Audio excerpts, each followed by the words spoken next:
Hey y'all, welcome and welcome back to my channel, and boy do I have a story for y'all. First of all, it is Friday, so TGIF. I hope you guys have some plans, or if not, just looking forward to it being the weekend. Remember, on my personal channel, I have uploaded content. I am going to the cabins this weekend with my boyfriend, so I will be doing a vlog.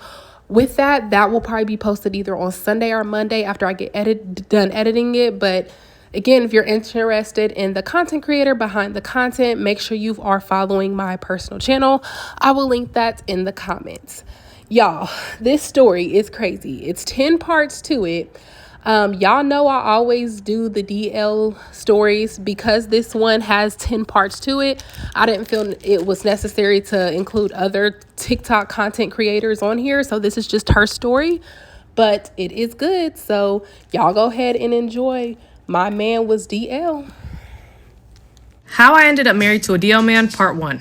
Now, before I get into the story, I just want to say the purpose of the story is in no way, shape, or form to paint myself as a victim, because there are going to be many moments in the story where I was a goofy, and it's going to be obvious that I was a goofy and delusional.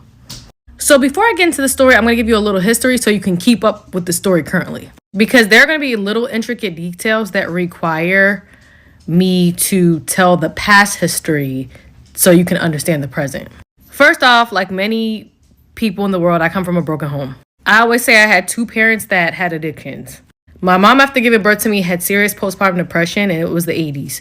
So no one really knew what that was. She also had an abusive partner, my father, and it was the crack era, the 80s. So that spawned into a crack addiction, which turned into bipolar depression and schizophrenia. And because of that, because of all of those things, she abandoned me when I was between 1 and 2. My dad had a poom poom addiction. He put poom poom above all else up until the day he died, which was in 2021. Before me, before anything, poom poom was always his number 1 priority. Now, my dad had a few dollars. He owned a limousine company when I was coming up, so poverty was never really the issue. But he was a newly unexpected single father. So with this small child, 1 year old, 2 years old, and was searching for a mother for me. He found a woman, his wife, who pretended that she was into him for his money and pretended she was into his child until she got pregnant, and then she started mistreating me. Now, my father put poom poom above all else, right? Above all else. So he stayed with the woman despite this and tried to maneuver despite knowing how I was being treated. Most of everyone that witnessed the abusive behaviors were mortified, including her family, certain members of her family. There was one particular member of her family that was mortified. Obviously, I had been in her family since I was 3 years old. So they had seen me as a small child, and she saw the behavior, was mortified, and took me under her wing. We're going to call her Natalie. Natalie, around the time that I was 13 years old, discovered what was going on and started taking me away for holidays and different events just for me to get some reprieve from the abusive environment that I was in. And Natalie had a son. Now, at this time, I was about 13. Natalie's son was maybe 10, 11. So wasn't paying this little boy no mind. But from the time I started coming around regularly, this boy always had a crush on me. I absolutely never took him seriously and never thought that I would, but life comes at you fast. And fast forward to today, I'm married to Natalie's son, and I uncover in our marriage that he is full-blown DL and cheating on me with men. How I ended up married to a DL man, part 2. So in my previous video, I talked about the abuse that I experienced from my father's wife. It wasn't really physical abuse as much as it was mental. So for instance, from the age I was 7 years old, so my dad and his wife ended up having 3 other children, and we all lived in the house together. And from the age of 7, I was responsible for cleaning up the dishes in the kitchen after everyone in the house. They bought a house where there was one room downstairs and all the other bedrooms was upstairs in the house. My room was the room downstairs, so I was segregated from everyone. I wasn't allowed in the kitchen unless it was to clean it. So every day my father wouldn't get home from work till late, and I wasn't allowed to eat until he got home from work. And if he got home from work extremely late, I just didn't eat. And these type of things started when I was about 7. They would leave the house, go go on outings from the age I was 7, leave me in the house by myself. We lived in a house in like the woods in Pennsylvania. So yeah, these were the things that I was experiencing from 7 up until about 13. And this is important because of this, I guess I didn't really understand when people were treating me poorly because I kind of got used to those type of things.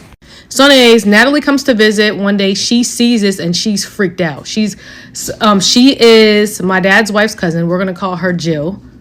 She's my dad's wife's cousin and she's freaked out. She's telling her about herself, telling my dad about himself. Like, how could y'all do this? Whatever. From the time that I'm 13 years old, she starts picking me up from the house and taking me on outings. And my dad was happy about it because he was just glad to have me out of the house because his only concern was keeping his wife at the time happy.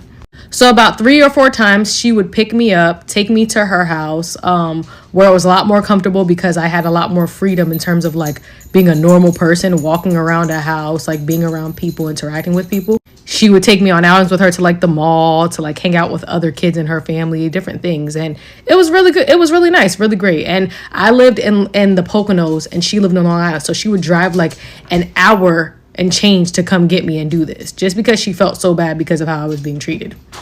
She had a son, and from the age of when I was 13 and he was about 11, he had a crush on me. But I never took him seriously because when you're a kid, 13 and 11 is like, yeah, I'm like years ahead of you. Like, I'm like so advanced. Like, I'm already like a teenager. Also, did I say she picked me up 3 or 4 times? I meant like 3 or 4 times a year from the ages of like 13 to 15.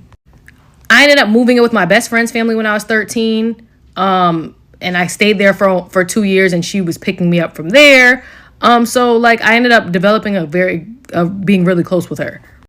And yeah, she had a son. He had a crush on me. I looked at him like a little boy, never paid him no mind. I looked at him like a joke. But I always respected and appreciated what she did to me. Fast forward to adulthood, like I ended up joining the military, but when I got out of the military, I would still like try to show my gratitude for the things that she did. Anything that she invited me to, I would come. Anytime that she was having something, I would show up. We would spend hours on the phone together. I would tell her about things that I was experiencing, things in my life. And we had an all-around closenness. I would call it a mother-daughter relationship. Now, during this time, obviously we're both adults because I fast forward to adulthood because we're here now. Let's say 20s. So her son didn't live in her house. But whenever I did, or didn't live with her, but whenever I did see him, we would fight like cats and dogs. I'm talking about it would be war. Me and this boy, once we got to adulthood, could never get along. Like, I'm talking bad. It would like nearly come to blows almost every time. Like, I couldn't stand him because I just felt like he had a miserable personality. Like, he was always like so insecure about everything. Anything would set this guy off, even them. I later found out that he had a serious cocaine addiction. So that was that. But again, mine and her relationship didn't change. We were close for years and years and years and years. Extremely close. I was closer to her. I would say, this is a fact. I was closer to her than her own children. Biologically. Now, during this time, I'm building my career. I'm building my life. I ended up in real estate, buying houses, buying properties. I'm dating. But for whatever reason, I'm not meeting the type of man that I would like to, okay? Come back for part 3, y'all. I promise y'all I'm going to get to it. This is a story. We about to get into the juicy part, but come back for part 3. How I ended up married to a DL man, part 3. So I gave the background of the story, so now we can start getting into the meat and potatoes of the shit, okay? So I was dating and I wasn't necessarily coming across the type of relationship that I wanted. So now at this point, I'm 36. I had my eggs frozen twice just in case. I had never attempted to get pregnant, although I know I could, because I was just waiting to do things the quote unquote right way, to be married the way they say you should do it, married and have kids. But I started to give up on the idea and decided that maybe it just wasn't going to happen for me. So, we all got that little biological clock. So I was like, well, maybe I should start scouting for someone that I trust, that I respect, that I have a prior relationship with, or that I'm cool with, to potentially have a child with. So I'm talking to Natalie and she's like talking about people in her family because she wants to have a biological connection to me. because even though we're very, very close biologically, we don't have any blood relatives. So I'm like, you know what? Like, that would be dope. Like, so she's listing out people and we're joking about it or whatever. We get to her son. Neither one of us, both of us are like, hell no. You know, when we get to him, it's just like, absolutely not. We laugh over it. Don't even think twice about it. At this time, he's living in Miami. We just gonna call him BB for Bussy Bandit. So at this time, BB is living in Miami. Now, over the years prior to him living in Miami, I had definitely seen him quite a few times over the years.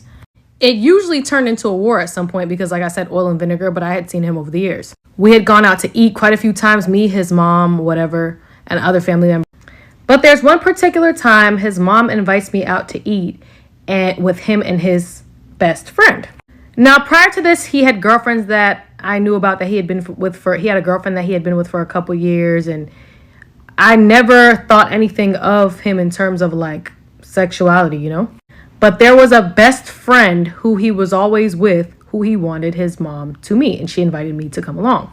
But she's like talking to me, telling me how invested this guy is to meet her, and like how BB is telling him that he'll be so like disappointed if he doesn't get a chance to meet her. And I think this is weird. But I'm like, you know, people have different friendships, whatever. Maybe he just really wants to meet his best friend's mom. Also, the guy has BB on payroll for his company, but BB doesn't work. So I thought that was strange. And they were like traveling together and doing different things. But again, there's going to be many times in this conversation where I'm a goofy. So just keep up. We're going to call the best friend Chuck. So Chuck and BB show up to dinner with us. And Chuck is clearly rainbow. He's clearly part of the LGBTQ community. He also seems very intent on making a good impression on BB's mom, Natalie. So while this is happening, me and Natalie are at the table texting. And I kind of tell her, I think this dude might be, you know, rainbow.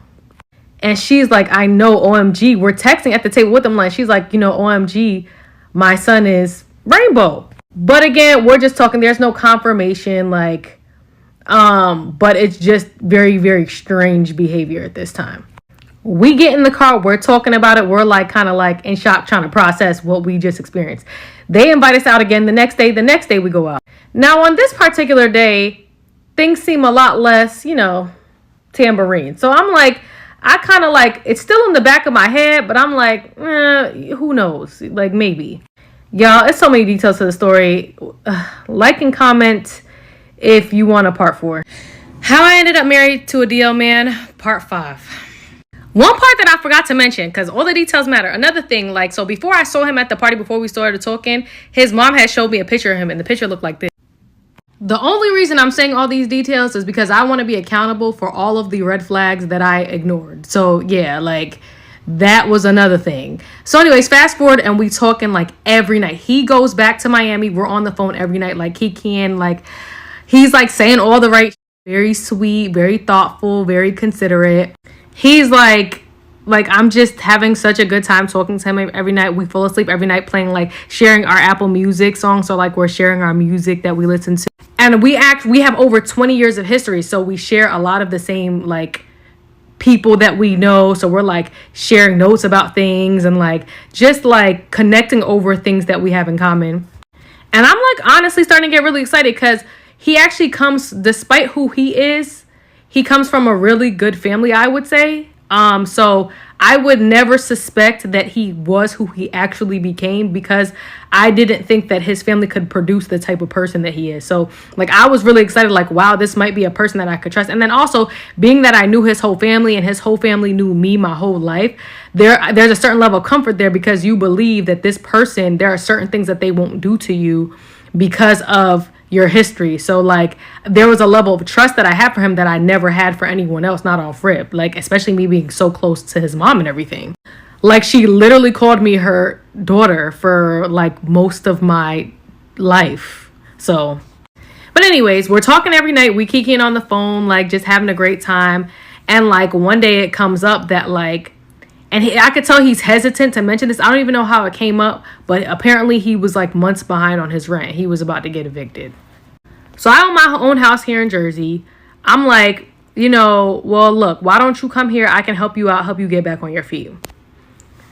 Like I said, there are going to be many times in this story where I'm a goofy, okay? I'm taking accountability. So he's acting hesitant, but like, I kind of know, because I know his family, that his mom's family don't really want him at their house because of past instances, and his dad's family don't really want him at their house because of past instances.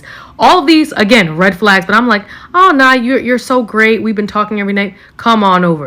I give him like $1,000 to make the move, like to give something to his landlord, clean out his apartment, and come. Again, a goofy. And he comes, and at this point the only people that know that we're dating is his mom, because we kind of like didn't want for his family to know.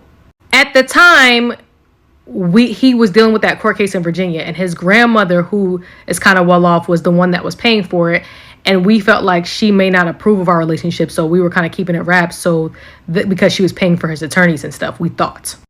So he comes here, and things are really cute at first, like it's fun or whatever, and then the mask starts to slip. Every other day, every 5 seconds, this nigga is getting an attitude for nothing. Like, I'm talking about like snapping for no reason. And then like, also it kind of seems like he's not, like, he seems happy, but like something's off.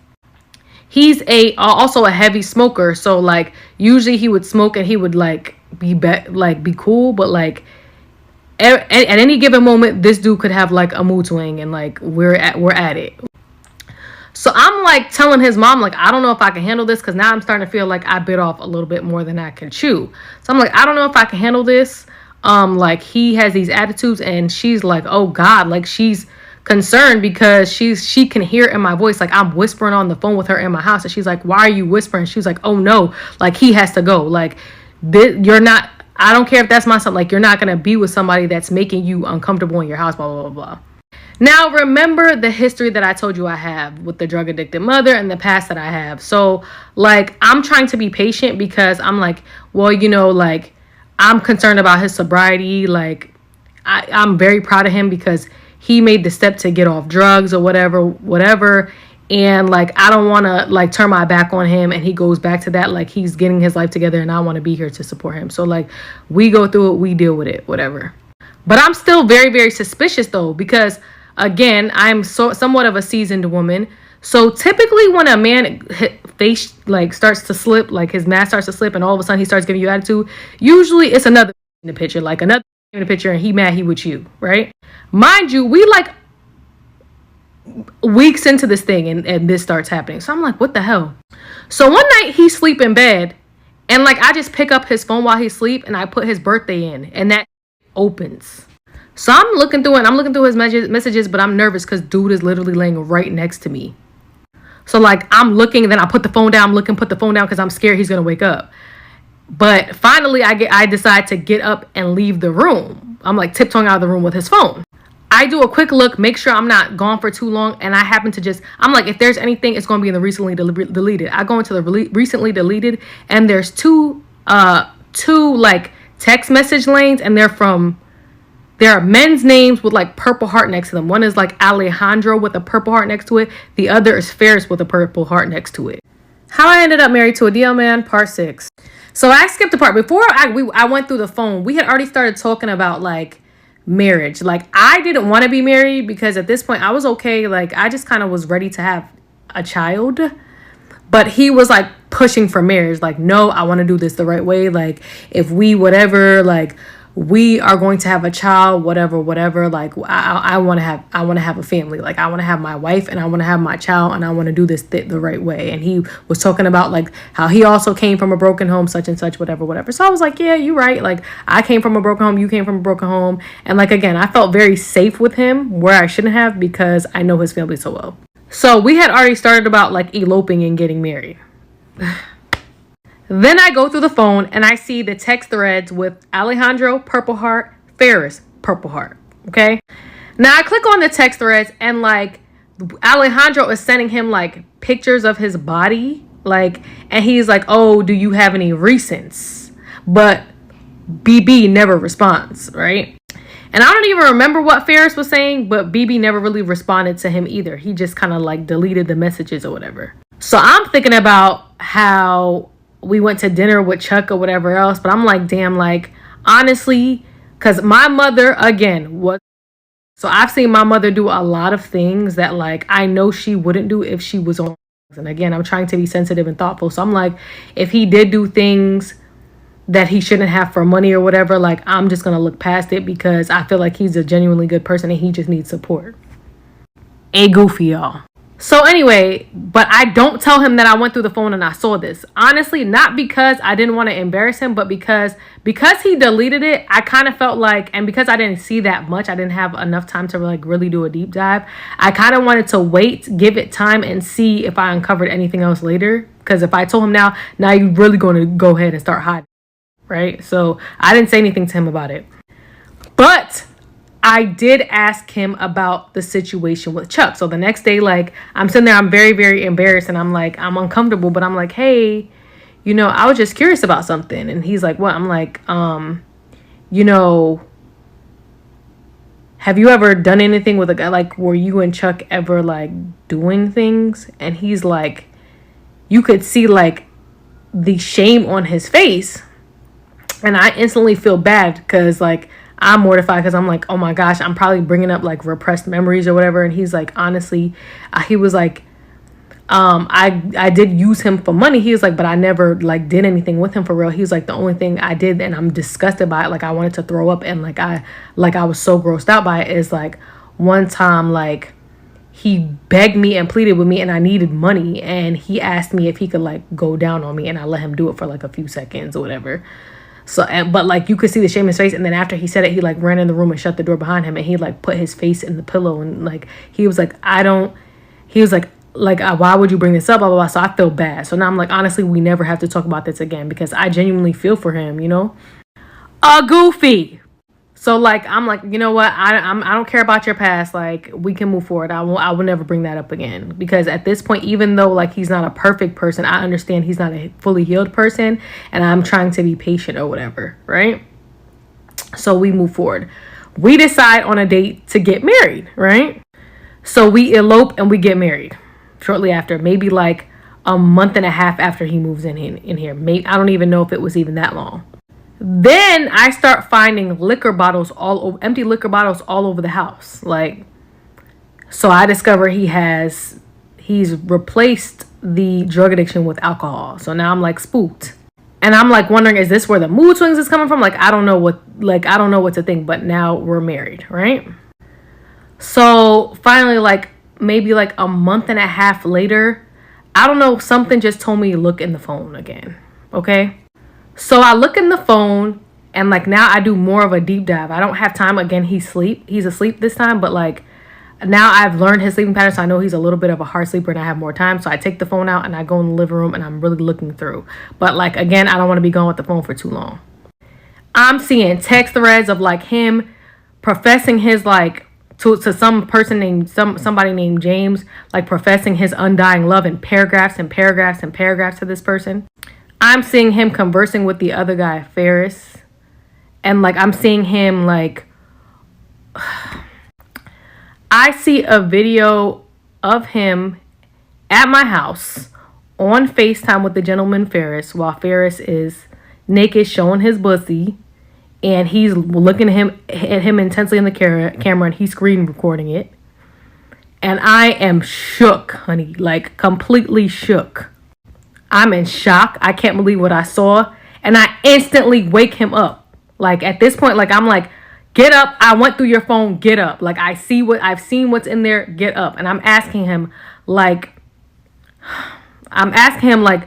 are you Rainbow? And he's like, what you went through my phone? Because he's disoriented because I just woke him up. I'm like, are you Rainbow? I went through your phone. He's like, no, what are you talking about? What are you talking about? So he like jumps up, he starts pacing back and forth.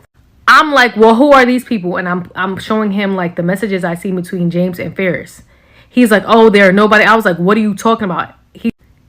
I'm like, I see your messages. I see this, that, and the third. And he's like, you know, I'm not gonna lie. So old habits die hard. I'm used to getting money from these guys. Like I lead them on. I don't do anything with them. I just lead them on to get money from them, and then I cut them off, which is a up thing to do. But I'm like, what do you mean you lead them on? He's like, I pretend that I like them, get money out of them, and then ghost them. So I'm like, what can this be? But I remember, we're going to get back to Chuck. So I had a conversation with his mom about Chuck. So him and Chuck had a falling out where Chuck told his mom that he used him and like led him on and misled him. So I remember that conversation, and I'm like, maybe he's telling the truth. But then something's just not right in this situation. Like because I'm talking about professing his like paragraphs, pouring his heart out to this one dude, James. So then I'm like, call the numbers. So he looks panicked. I'm like, call the numbers or you have to leave right now. So he calls the numbers, but I didn't know at the time that he had the people blocked. So it's the middle of the night. He was banking on the person not answering and be like, well, they didn't answer. And then we just go on about our lives. And at this point, we're married. So he calls them both. Neither one of them answers, but James calls back from another number. So I go, hand me the phone. He's like, I think he's so shook he doesn't even know what to do. He hands me the phone, right? So I'm like, hey, this is his wife. Like, I'm being nice because I don't have nothing against these people, but I want to know what happened. So I'm like, I'm here with BB. Like, what is the situation with you and him? Like, how do you guys know each other? The guy's like, what? He was married that whole time? I was like, no, he wasn't married the whole time. We're newlyweds, but what is your relationship with him? James says, we were sleeping together. What? BB interjects like, we never slept together. I only slept at your house a couple times because I fell asleep on the couch. At this point, I know this Negro's playing in my face. So I'm like, shut up. Okay?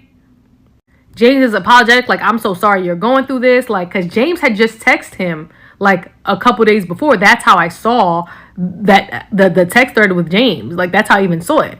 So he's like apologizing. I'm like, it's not your fault. He's the liar. So now, like I said, I'm in shock, like complete shock. Like I'm trying to figure out how I ended up here. I need a break. Like and comment for part 7. Okay, y'all, I had to take a break. So how I married a DL man, part 7. So I hang up with James and I'm sitting there in shock, right? And I'm just thinking about how much I put myself out there for this. Like when he showed up here with a raggedy suitcase full of a bunch of nonsense.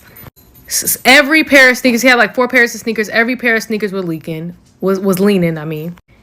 He had about, like, the teeth were in terrible shape. It looked like he hadn't had a cleaning since he was born. And I'm not even saying this to play, dude. I'm telling you what it is so you can understand my pain. Because obviously this is somebody that I believe that I love and somebody that I married. So it's not in any way to like try to play him. This is the truth. He didn't have a coat. Winter was coming. So I spent my cash, got him a dentist appointment, pushed him to get a job. The job wasn't that he interviewed for that wanted to hire him, wasn't calling him back. Pushed him to harass them till they gave him a start date. Revamped his shoes. Like, he loves Yeezys. Started helping him to revamp his Yeezys. Try to get him like some decent clothing. His birthday came. Like, I hooked him up for his birthday. Like, mind you, how he sold me in this marriage was like, I have every intention to be a great husband. Like, in my previous relationship, I destroyed that relationship. Like, I know better than to make any mistakes ever again. Like, I'm going to take care of my babies and you included because you're my baby too. I'm like toting him back and forth to these appointments. He didn't have a car when he got here. So he's driving my Mercedes around for whatever he needs. And I realized despite me knowing his family for so long or whatever, I have no idea who this person is. So I'm instantly like, I go into shock. I'm asking him like, do you have Grindr? How are you meeting people here in this area? He's like, no, I don't have Grindr or whatever because the Ferris guy whose bussy he was staring at in my house,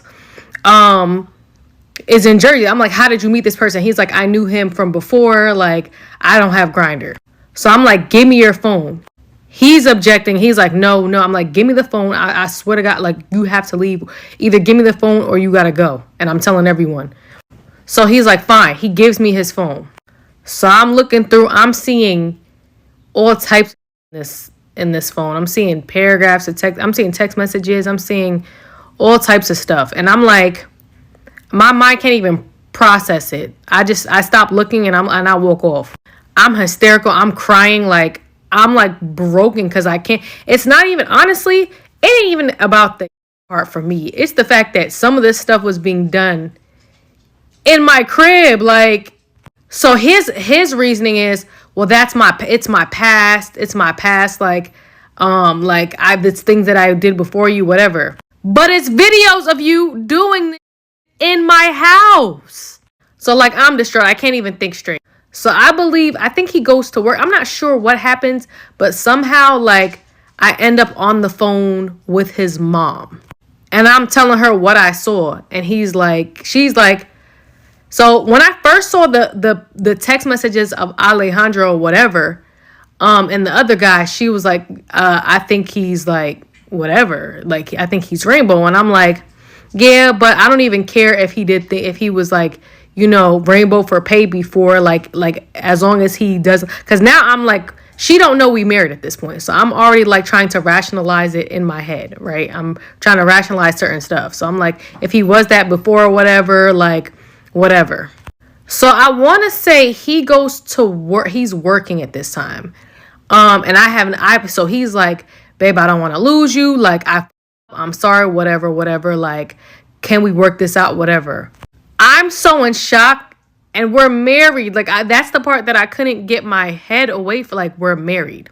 He's like, we can do therapy. Like, obviously there are some things I need to deal with. We can do therapy, whatever. So I have my iPad here, and I'm like, the only way I would even consider this, you have to log into your Apple ID from your iCloud from my iPad, and I need to be able to monitor. I need to be able to really look in here and see what, because I don't trust you. I don't know who you are. So he logs into the iPad, and I start looking once I think he goes to work or something. I see videos with full penetration. I see videos of him looking at the same dude Ferris's pussy, a different video while he's I see videos of him on top of a guy doing whatever to him, and he's like, do you want me to stop? And the guy's like, yes, sir. Or no, I'm sorry, no, sir. In the videos of full penetration, I see size 15. We're not talking about the dolls. We're not talking about transgenders. Like, he's full-blown interacting with full-blown Chicago Bears linebackers. Like, it's a big white man, a low cut, size 15 feet in the air, playing with himself, a full beard, and he's going to town in this guy's little shooter. Then he turns this big burly linebacker man over, and he's doing what he's doing from behind, and then gets down and eats the groceries and puts his face in the camera. At this point, I'm mortified, because I'm like, you are like, what is like, you're full blown Rainbow. Like, mind you, I wish it was one of the dolls. I wish it was some of the dolls, but it was multiple different men, and every one of them looked like a man. Like, nobody was trans. Everyone was a full blown man. Not to mention, there was not a condom in sight.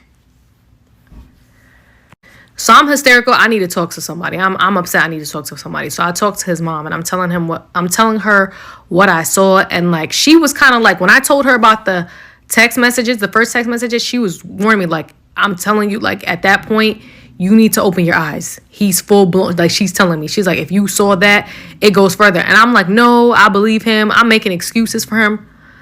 Goofy. And I'm telling her, like, she's like, put him out. I'm like, no, I'm worried about his sobriety, like, blah, blah, blah. Like, I don't know. So when I see the full blown everything, I'm telling her, she's like, I wanted you to see that because you have to open your eyes. Like, you need to get out of this. So I'm like, I'm in denial. I'm so delusional at this point, and I'm in denial. I'm like, well, maybe we can work through this. Maybe it's remnants from his addiction. He got sober, blah, blah, blah. But I realize now that, like, I was just in shock, and it was a trauma response. Like, because, like, I just couldn't wrap my head around this. Also, so Another thing is, obviously he doesn't know how phones work really well. So also him giving me access to the iCloud gave me access to all his apps. So he didn't have Grindr on his phone, but something told me just download it and see if his Apple ID has his password saved. And that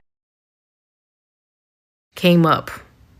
Dude was on Grindr, laying next to me in bed in the morning, soliciting men on Grindr, asking men if they shaved, telling men he couldn't wait to put his face in their pussy, all types of stuff, like a full-blown nightmare. Like I felt like I was in the Twilight Zone. And I didn't have anyone to talk to, so I was talking to his mom, because at this point, I trusted her because I knew, for one, it's your son. So you probably too embarrassed to tell anybody this about your own son anyway. And for two, I had such a close relationship with her already. Like, I felt like I could confide, and like she's like kind of talking me through. All right, y'all, I need another break. Like and comment for part 8. All right, so how I married a DL man, part 8. I'm trying to wrap this up, but I just keep remembering. So after all that happens, I'm asking him straight up questions. I'm asking him a bunch of questions. Are you rainbow? Dude is telling me no. I've seen you full blown inserting yourself into another man. So, but he's saying no. And he keeps just saying like, that was my past, that was my past. Meanwhile, there are numerous interactions of him interacting with people while he's married to me. As a matter of fact, one of the interactions, when he first got here, I didn't work for about a month and a half. The first day I went to work, he texts Ferris and asked Ferris if they could hang out. Ferris told him, oh, I don't have a car, so you're gonna have to send me an Uber. He's like, no, I'll come get you. BB don't have no car, so I at that day I took the train because I was working in Manhattan. So whose car were you gonna come get him in? Ferris told him, "Oh, well, I'm celibate," and BB goes, "Well, it's no point of us linking right then, right?" That same day, I remember that his phone went dead for hours. Like there were a couple hours where I could not get in contact with him when I was trying to come home on the train, and I wasn't sure how I was gonna get home because he had my car. But this guy's like in denial, denying trying to convince me what I saw is not what I saw. Like he's not rainbow and this, that, and third. And like the more we talk about this, the more like rainbow his answers get. Like he's at this point a raging rainbow person. Like at this point, at one point I'm questioning him, and he goes into like a whole like fit of like, look, I don't F like a bitch, okay? And I'm like, what? And he's like, yeah, I don't F like, and I don't get F like, so you don't want to do an abandon? So at this point, my brain goes into full-blown, like, denial, I think. And every night I'm in this house, in the living room, balled up in the corner on the floor for, like, a week and a half, listening to, like, sad music and getting drunk for, like, probably a week and a half, 2 weeks. I'm literally starting to become an alcoholic to cope, and I'm someone that doesn't really drink. When I was in the military and I worked as a medic, they told us about the 5 stages of grief. Denial, anger, bargaining, depression, and acceptance. And I definitely went through all of them. So I'm in denial, but then the anger sets in and I start cussing this motherfucker out. Like I'm talking to him like dirt in here. I start pushing up on his homeboys. I sent one of his homeboys a nude video of me because I just want to humiliate him at this point because I'm so embarrassed and so shocked. And I don't even know what to do with myself. Now around this time, one of my homegirls invites me to go to the beach. It happens to be Natalie's birthday week, but I'm going through all of this. Like, it's like one of the worst weeks of my life. But I'm glad that my friend invited me to the beach because I needed time away to like just clear my head. And the beach happened to be near Natalie's house. So Natalie's like, well, when you come this way, you can drop off my birthday gift. Now, I was surprised by this because I had bought Natalie birthday gifts 2 years in a row. I bought her like AirPods and some other thing the year before, and I bought her I gave her like $300 for her birthday before that. And I had never ever received a birthday gift from Natalie in my life. So I was shocked, especially given that she knew the situation that I was currently in. So I should have told her, well, you've never given me a gift. And I'm also in a very defensive space because I'm going through what I'm going through. She ends up making a statement along the lines of, like speaking like in a third part, like someone else said that they would expect me to give her a gift because of how she's been there for me in my life or something like that. Which to me was a shocking statement to make because what? And for two, because she's never given me a gift in my life. And the biggest thing is that I'm going through hell right now. So this is kind of like a selfish request when I'm going through hell right now. So I ended up texting her. I'm like, look, whatever you feel like I owe you for, just send me an itemized bill and I'll pay it. And I'm like, well, you've never given me a gift in my life. I'm like, you buy your biological kids gift. You've never bought me one. So how can you expect a gift from me when you've never given me that? She goes, well, I didn't raise you and you never lived with me, which is fair. It's both true. But then how can you expect a gift from me, especially when I'm going through one of the worst weeks of my life? So that whole thing just turned me off. Like, it was just weird, and me and her didn't talk after that. So I'm in the house going through it with her son. Now, mind you, on top of that, this dude has other issues. Like, he still is having his little mood swings, and then his hygiene is in hell. And I'm like experiencing some shit I had never experienced before. I'm doing laundry and it literally looks like dude is wiping his ass with his drawers. I'm not talking about like skid marks. I'm talking about like, it looks like you used your underwear as a tissue. Piss and poop on the toilet. You don't clean nothing in here. So I'm doing all of the cleaning. Your feet literally stink every single day. And I learned it was because this dude was literally going for a run every day, taking a shower, and then putting the same socks that he ran 5 miles in back on. So let's count what's wrong with you. You're secretly trying to sleep with men. You have poor hygiene. You have no money, and you have a bad attitude. So, like I said, I was going through it at this time. But I'm like, you know what? Because I'm a goofy, as I keep saying. He asked me to go to therapy. I'm like, let's go to therapy. So we go to therapy. The therapist is honestly amazed by this dude. She's like, so this therapy is in September. Beginning of September. I caught him in August. He's telling the therapist, oh, it was the past. The therapist is like, you're married. It was while you were married to her, and it was last month. That's not the past. That's literally this morning. He's saying in therapy, he's not rainbow. He's not rainbow. So I asked him, I'm like, let me ask you something. If someone else did all of the same things you did, would you consider them to be rainbow? And he goes, yeah. So then I go, if what you did isn't rainbow, what are the requirements to be rainbow? So he couldn't answer that. And I'm like, you want to know why you can't answer? Because if you answer, you'll realize you already met them. But time heals everything. And eventually things start to feel normal, although they're not. Because, like, again, I really think what ended up happening is that I started disassociating. Like, my brain just started shutting down. Like, my brain decided, like, this is not my life. So let me just remove myself from here. And I started running on autopilot. Like and comment for part 9. How I Married a DL Man, part 9. So at this point, like, every time I think of a question to ask him, I ask him. So I'm, like, asking him questions every 5 seconds. Like, I'm asking him, like, how many men you been with? Dude is telling me he doesn't even know how many men he been with. I'm asking him because at this point, he's the one recording all of these interactions. So obviously you're really enjoying it because you want to remember it. That's why there are numerous recordings. And one of the recordings, as a matter of fact, he was naked walking around and a hand reaches in, grabs his meat, and he's getting ready to turn the camera, and the person says they don't want to be on camera. And he goes, I'm not going to put you on camera, but it's clearly a man. Another thing is, I ain't find one woman in that phone. Not when I scoured. I was hoping to find a woman in that phone. So I'm like, again, like, I disassociated. I'm disoriented because I know what it is, but I'm still in denial, right? So at this point, I'm like, all I wanted was my baby anyway. Like, I'm married. Like, I'm not going to go through the process going through a divorce. I know this man's family, even though he's not shit. Like, I know his family. I'm going to take my baby and go. So I'm like, look, we're just going to move forward with the baby plan. Y'all, just bear with me. Goofy, right? But there's one catch. Up until this point, he has not been able to have an explosion from us having relationships. Okay? When I asked him, because I kept questioning, like, what is this about?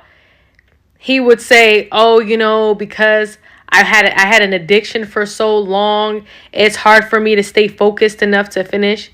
So that was before I caught him. That was what he was telling me.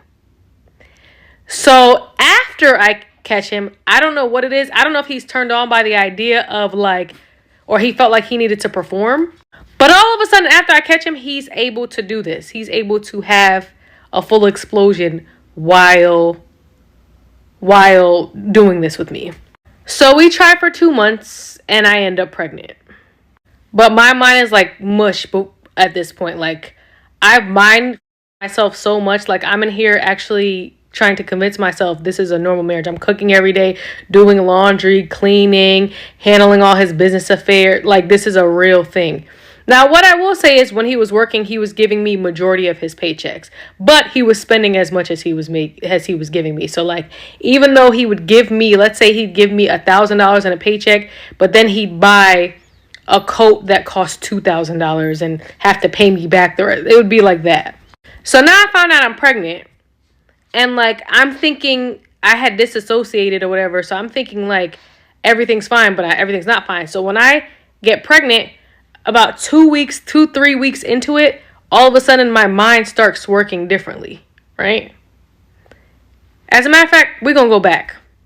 So before I found out I was pregnant, me and Natalie hadn't spoken.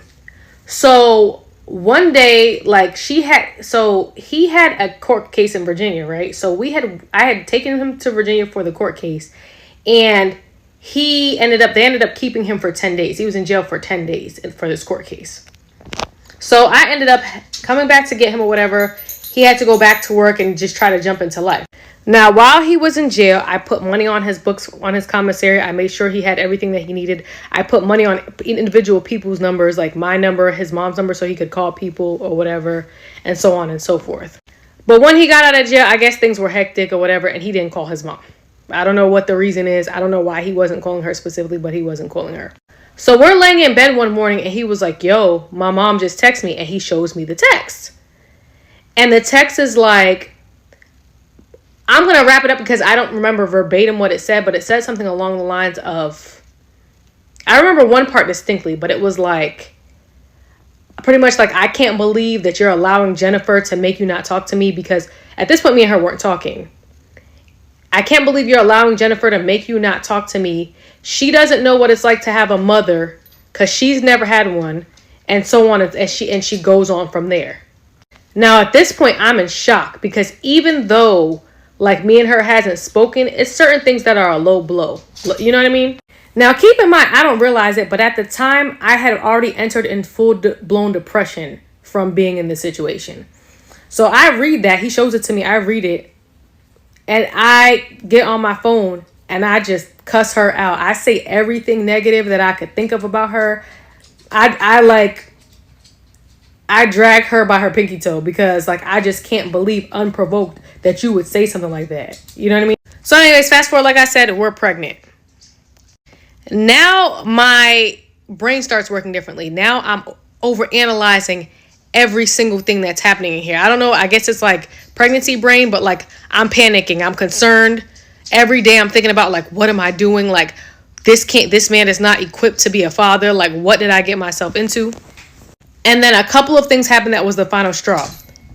First off, one morning I wake up and I get a phone call from my tenant at like 7 o'clock in the morning. I answer the phone. I'm like, what's going on? And she's like, do you know that your car door is open? I'm like, open? What do you mean open? She's like, not unlocked. Your car door is just opened. So I'm like, my car door is open. Dude left my car door open all night long where it rained in my car. So again, my like pregnancy brain, I'm like, bro, this is the type of nigga that will leave your baby on top of the car and pull off. This is the type of nigga that will leave your baby in the backseat all day. Like, I'm shook. I'm concerned. Mind you, he was the main one pushing for family and baby. I want my child. He already picked out names and stuff, so he kept pushing for a baby. So now we're pregnant, and I'm having really, really bad gas, right? I'm having really, really bad gas one night. And I'm Googling, and Google's telling me all these different positions that you could do, like, for gas. One of them is, like, you could have someone push your knees to your chest. So I asked him to help me push my knees to my chest. I'm pregnant with his child, mind you. He goes, ugh. Like, all right, with an attitude. And I'm like, what? And then he's like, look, I have to go to sleep soon. Now, mind you, a nigga with a attitude who can't hardly pay a bill, who you caught being DL, who you are now pregnant by for the kid that he asked you for, is now, who has bad hygiene, is now getting an attitude because you're asking him for help to deal with the pain that you're experiencing from carrying his child. That was the breaking point for me. That night, I asked him if he could sleep on the couch. I never slept in the bed with him ever again, and I asked him to leave. I reached out to his mom, asked his mom if he could come home. She said yes, and he agreed to leave. But for whatever reason, this dude kept stalling leaving. Like, he said his mom was coming to get him that night at 8 p.m. For whatever reason, she never came. He claimed that she fell asleep or something, and that's why she couldn't come, but she was going to send him a lift. Then in the morning, he claims, oh, you know, she couldn't send him a lift. She was going to come get him at 5 p.m. So I start losing it because now I feel like you're playing, and we have this huge argument. I'm saying fucked up shit to him. He's saying fucked up shit to me. We going back and forth. I'm telling him straight up, like, honestly, I don't even really want you around my kid. Like, you weird. I'm like, bro, and I don't even want my kid having your last name. Like, he's saying to me, he's saying, I'm going to beat every nigga that you bring around my kid, all types of shit. Then he proceeds to take his shirt off, and he's walking through my house with his shirt off like a tough guy, talking about, you can call any nigga here that you need to call, blah, blah, blah, whatever. A couple of things happened in between time, but that's the only reason I'm not going to go into detail is because it's still an open court case right now. I'm not going to go past that. So dude literally has a suspended 1-year jail sentence on his head right now. He also has a prior domestic violence case on his record. So rather than call the police on him, I choose to call my family for help because I'm like, this dude is in here wilding. I don't know what he about to do. He's doing the most. So I call my family for help. This whole time, I'm asking him to just leave. Just leave. Just leave. He's refusing to leave. I'm like, bro, you've done enough. Just leave. He's refusing to leave. When I call my family and ask my family for help, after he did all of that shit, all that, whatever, call whatever nigga you want, taking off his shirt, looking at me aggressively, walking back and forth here, he then gets on the phone with his grandmother and goes, she called her uncle to hurt me. Changes to his tone of voice and everything. And I'm like, bro, this dude is a fucking nutcase. Needless to say, an altercation happens. He calls the police on me, and I get arrested, pregnant with his child. When the police get here, like I said, knowing he had all the going on with him, I stand tall. I don't say anything incriminating about him because I know if I do, they're gonna take him for a minimum of a year. But this nigga is out there just saying all types to police, and I ended up arrested. Like and comment for part 10. How I Married a DL Man part 10, and this is going to be the final part for a while because the saga is still continuing. So he's over there saying what he's saying. I get arrested. You could tell, like, the police don't want to take me, but they have no choice. Like, at this point, based on what he said on the line, which was whatever. He said a lot of things. So they take me to the station. I ended up handcuffed to a bench for about 7 hours at the police station, pregnant. So I call my sister, I call my uncle, and I call his uncle. Because at this point, like, I already know, dude, you're not going to tell the story. Like, you're not going to tell what you did. So at least, I don't know how long I'm going to be in jail for. I'm pregnant with your kid, but I'm going to tell everything that you did. Like, so I call his uncle. I tell his uncle everything. Like, bro, I caught him cheating with men. Like, I just wanted him to leave, whatever. And his uncle's like, well, he's not coming to our house. There needs to be repercussions for him getting you arrested. Like, everywhere he goes, there's a problem, blah, blah, blah, blah, blah. He's saying that that he's afraid that you're going to send people after him. And I'm like, send people after him? Send people after him for what? I just wanted him to leave my house. Dude was refusing to leave my house. That was the whole issue with the situation, was that he would not leave. So anyways, yeah, so I tell his uncle whatever, and I'm telling his uncle about, because I have everything, by the way, everything that I'm saying I have footage of, but I'm not going to show it on here because, like I said, I wouldn't show it on here because it's obviously pornography, but it's still on my iPad and it's an open court case. or it's still on my phone, not my iPad, it's still on my phone, and it's an open court case. But anyway, so I'm telling his uncle, like, I have footage or whatever, and he's like, bro, send me that. Like, that's crazy. So I get off the phone with him or whatever, and after I'm locked for 7 hours I'm locked, chained to a bench for 7 hours pregnant. They then transport me to the county jail, my county jail. They take all my clothes and put me in a little, like, seems like a scrubs outfit. And I'm locked in a cell for 4 hours, freezing cold. Then they put me in a van, transport me to another county jail where I stay for the next, I don't even know how many hours. I don't get out. So the incident, I got arrested at 9 a.m. on Thursday. I didn't get out till like 8 p.m. or 7 p.m. on Friday. So it's still an open court case. So now I'm thinking, like, whatever, I get out. I get home. My sister was at my house taking care of my dog. She tells me the police came by with some papers for me. I'm like, what? So I'm like, papers. I'm thinking it's some papers that I left at the jail because they give you like your discharge papers or whatever. But I'm like, that's weird that they would come.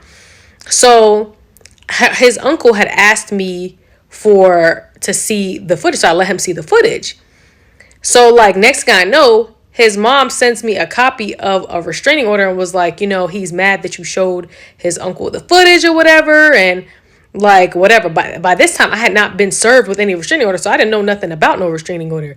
But so I'm like, this dude got me arrested while I'm pregnant with his kid, all because he refused to leave my home after getting caught being DL. He had attitude, poor hygiene.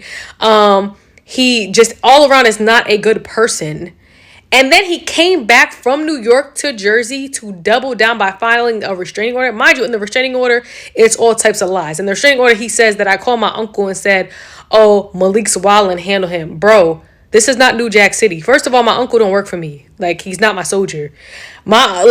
Handle him is something crazy. Like, for one thing, I'm 37, not 57.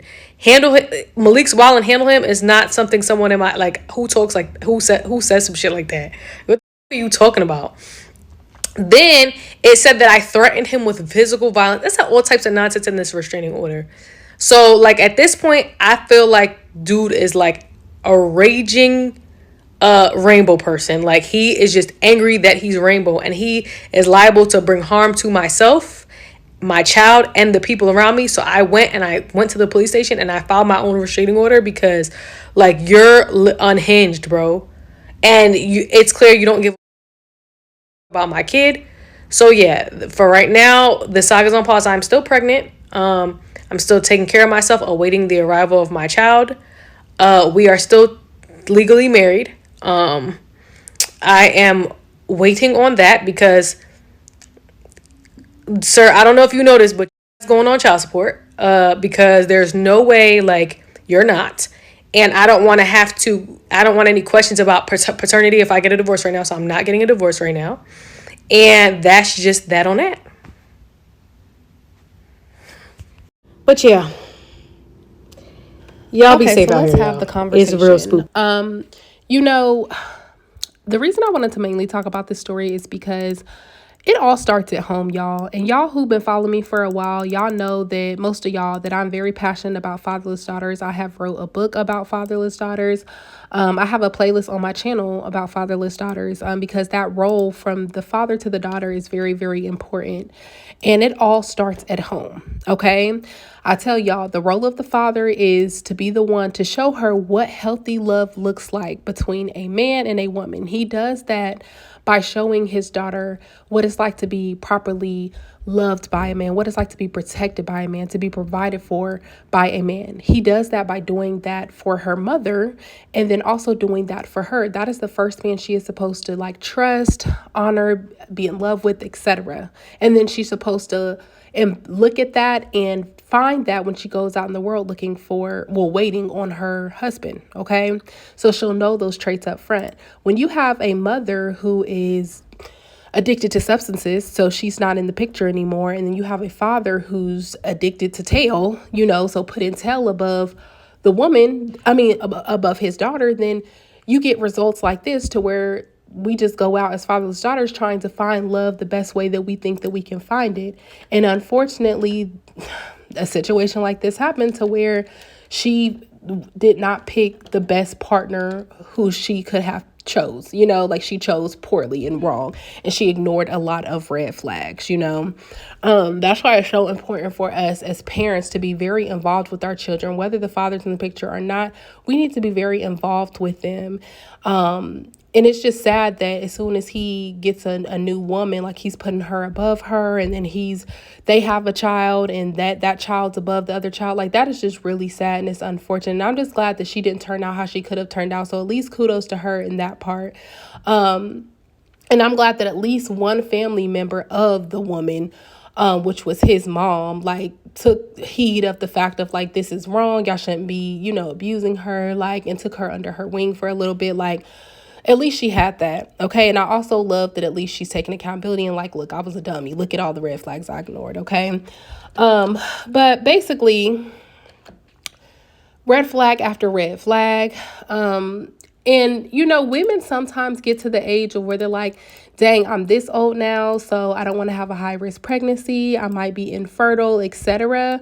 But it's better to me, in my opinion, to wait on the right person versus trying to force and hurry up and have a baby by the wrong person. Kids need a strong foundation, and her being a fatherless and motherless child, she should know how important that foundation is.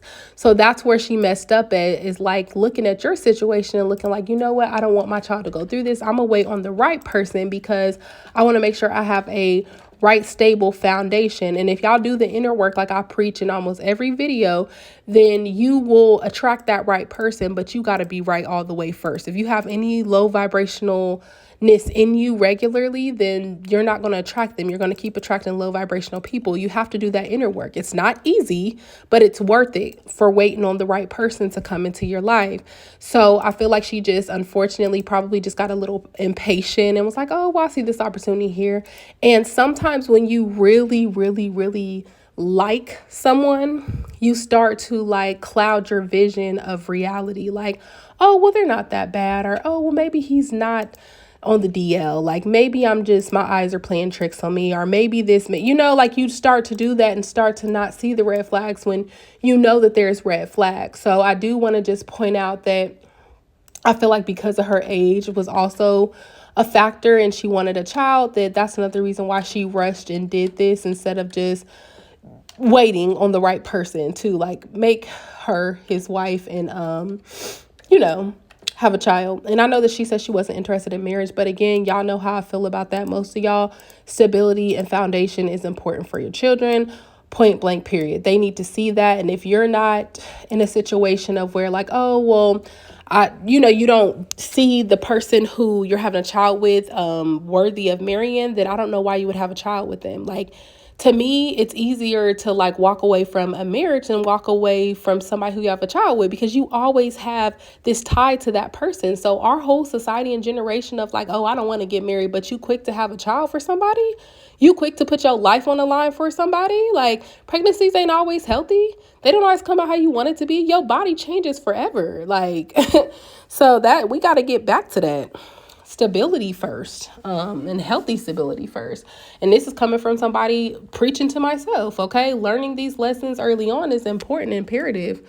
But yeah, so, it just kind of baffles me that like, she just kind of ignored those red flags, especially being a parentless child, even though her father was physically there. Y'all know I say, if he's not mentally and emotionally there, then you still are a fatherless daughter. So, the red flags, it was just all in her face. When he had the conversation saying that he never had an explosion, with the girls he was with, but only with big girls. This is weird, and don't laugh at me, y'all, but I promise y'all, I don't know what it is about DL men and big girls, but a lot of them do hide behind big girls. And I promise I'm not judging nobody. I'm just saying, like, I have seen that happen quite a few times. And that's because big girls, they be freaky. They be big freaky too. Like, some of them be doing stuff that I'd be like, girl, are you sure that he's straight if he wants you to do that to him? But they be willing to be, I want to say, beyond freaky. Okay, again, no judgment, I'm not trying to do none of that, but I'm just being completely honest with you. Like, I have people that I know who they question their men to be DL, and they are big, and they have told me things that they have done with them, and I'm just like, oh, okay. So I don't know what that is about, but yeah, that's weird. Because he's the big girl might have been doing something for him that reminded him of a dude, or maybe has some other kinks that she did with him. I don't know. But I did like in the situation, at least at the beginning, that his mom stood up for what's right. She's like, like, if you gotta whisper in your house, he don't need to be there, and that's her own child. I can understand with her how her past trauma with her mom using substances, why she was kind of more lenient on him using substances and like in denial of like, oh, he just needs help, blah, blah, blah. He only did that because of that. And that will traumatize a child. Like when a child is young and they see that their parents do something that they wouldn't normally do if they wasn't on substances, that can traumatize you pretty hard, to where like if you see somebody do something crazy and then they under substance, you'll understand it more of like, oh, well, my parent did this under substance, but it's not okay regardless. Okay. So, and then the fact that she found out that he was not even wearing condoms, y'all. Oh, child, but this is crazy. I hope y'all enjoyed it though. Let me know what y'all think. Make sure you like, comment, subscribe. I will see y'all in the next one.